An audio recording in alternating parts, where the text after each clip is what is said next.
Sisters, and welcome to day 202 of the Chronological Read Through the Bible.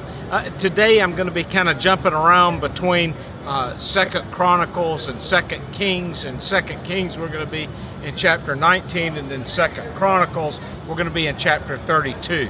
Now this again is all kind of culminating to the point that the Assyrians are pressuring King Hezekiah really just to surrender to them. But I don't want you to miss something which the scriptures do not outline here.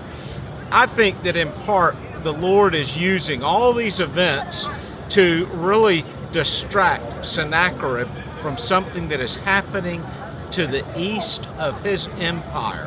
While he is so engaged with all of the battles and the whole situation that's taking place in the Judea region, what had just happened with Israel itself, the northern kingdom I'm speaking of here.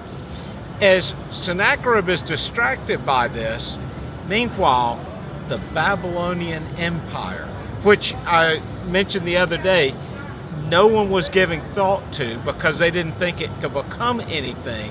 The Babylonian Empire is rising and becoming a formidable threat that the world had not yet recognized at that point.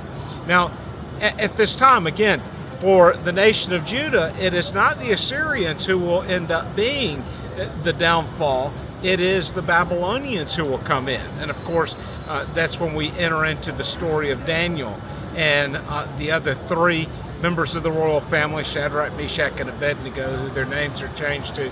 We're going to get to that, but I just wanted to lay that out for you because you may not realize that there is this distraction that Sennacherib, he's missing the very threat, the true threat to his kingdom. But at this point, he's sort of sent this ultimatum, this letter to King Hezekiah. And it's being read out before all of the people of Judea saying, your God cannot deliver you. We have conquered other kingdoms and their gods could do nothing to deliver them. And this was like a big mistake. He was saying these words to the one people who were worshiping the true God, the creator God. All the other gods were either demon gods or non-existent completely. And so now he is saying this, though, to a people whose God will prove himself to be the true God. And while the Assyrians are now encamped around Jerusalem and the people in the city are literally starving to death, there are women who are fighting over whose baby they're going to kill to eat that next day. People are paying high prices just for the head of a donkey. That's how severe it's gotten that they are reverting to cannibalism because of the Assyrian army that's camped about them. And yet, as Hezekiah comes before the Lord, he calls the prophet Jeremiah, he calls the priests together, and they all approach the Lord in prayer, seeking the wisdom of God. And the Lord will send an angel, just one angel if you note, which will wipe out the entirety of the Assyrian army encamped around Jerusalem.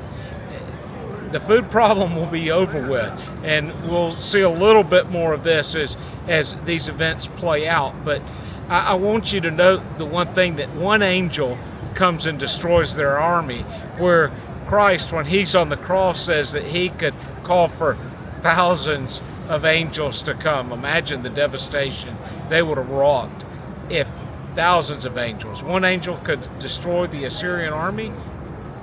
So I want to read just a few verses to you, and this is out of 2nd Chronicles chapter 32, starting in verse 15.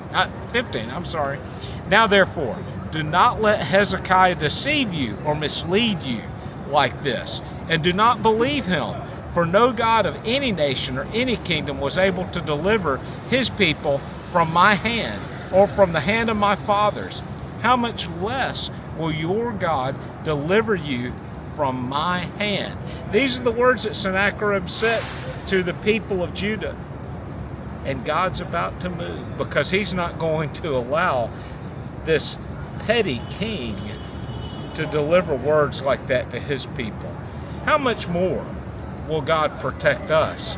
We are the people of God, His chosen, and He will protect us. I want you to realize to never underestimate God's power, never underestimate His desire to rescue you, His children, those who have come to Christ and called upon Him. He will deliver you. He will not leave you to despair. He will not leave you for the enemy to destroy.